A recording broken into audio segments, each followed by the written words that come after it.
Ms. Mukwena, good morning, welcome, and thank you very much for your time. Okay, good morning. You find yourself in a difficult situation because of this theft of electricity. Yes, we do. And how deep is it? How wide is it?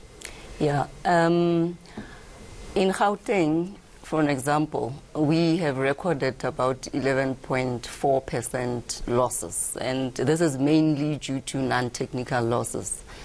And non-technical losses as a result of people or customers that are breaching our meters, that are tampering with our meters, and people that are illegally connecting or tampering on our networks.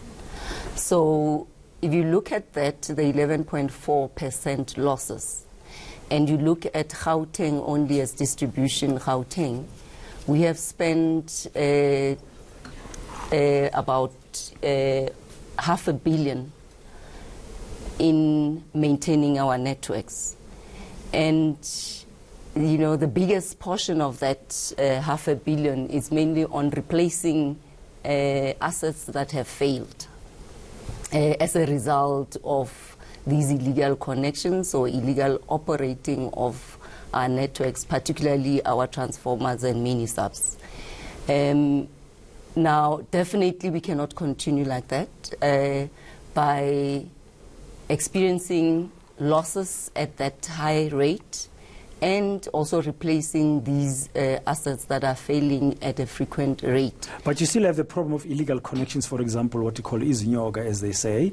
Yes. And how are you going to deal with that? Because I would guess it might not be safe for your personnel to access some of those areas. Yes, it is not safe. Hence, because the part where now we have illegal connections from, say, for instance, your informal settlements, because these are growing at a higher rate in Gauteng specifically. So the informal settlement will then connect on our networks illegally.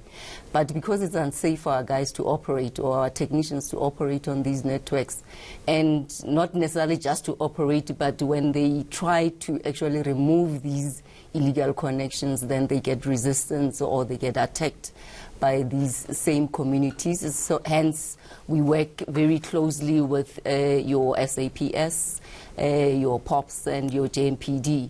So when we remove these illegals, we actually have joint operations with them to remove them so that you know, it becomes safe for our technical staff not to be attacked. In the interim, you've announced that you will not restore power to those areas where people have got illegal connections and where people are not paying.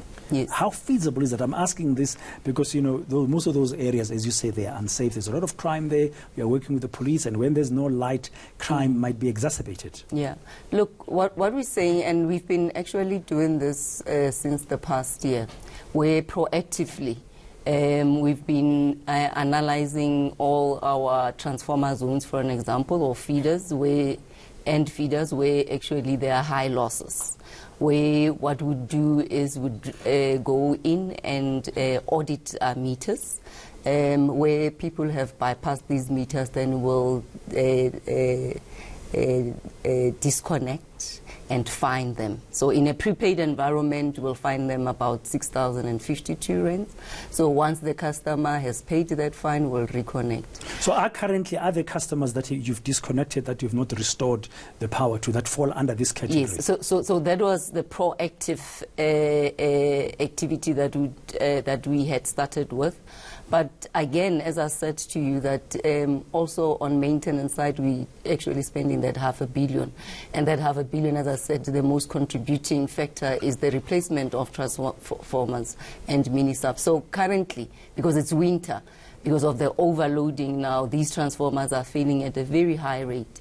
Hence, we're saying before we can replace these transformers, so basically we are servicing all the areas, but we're saying before we can actually replace this transformer or mini-sub, which would have affected a number of people, let us start by auditing our meters and making sure that we disconnect those that have bypassed meters, so that we actually deal with the root cause of actually these high failure rates that we are experiencing. How confident is Eskom that you can really resolve this problem and minimize or reduce in an effective way the theft of electricity? Look, I think we are succeeding in areas like, for an example, you know, in your Katle home. It's not just a Soweto problem, by the way. In Diepsloot, where we would have audited, customers are accepting us now, or accepting the way we are doing things, to say, because it doesn't help. I mean, if I'm going to replace the transformer today, if I didn't audit, because the following day or 2 days later, that transformer fails again. So I think customers, because in the interim, we also, you know, in the process, we're also educating customers about... so you find there's a willingness to really change behavior, because this culture obviously is coming from, you know, it's a historical thing, and for us to change that culture, it will take us time, but at least now we're seeing that change from our customers to say, we are willing for you to come in and do your audits and disconnecting, and then we leave those customers that have paid or that are paying on. And and we then monitor those that are coming in to pay those fines, and then we reconnect them. Ms. Mukona, thank you very much. We wish you well. We'll touch base with you, because this is a huge problem. If you're spending R500 million on maintenance alone, that's a lot of money that could be going elsewhere. Only in Gauteng. Just in Gauteng. Thank you very much. Eskom's Customer Service Senior Manager, Daphne Mukwena, talking to us.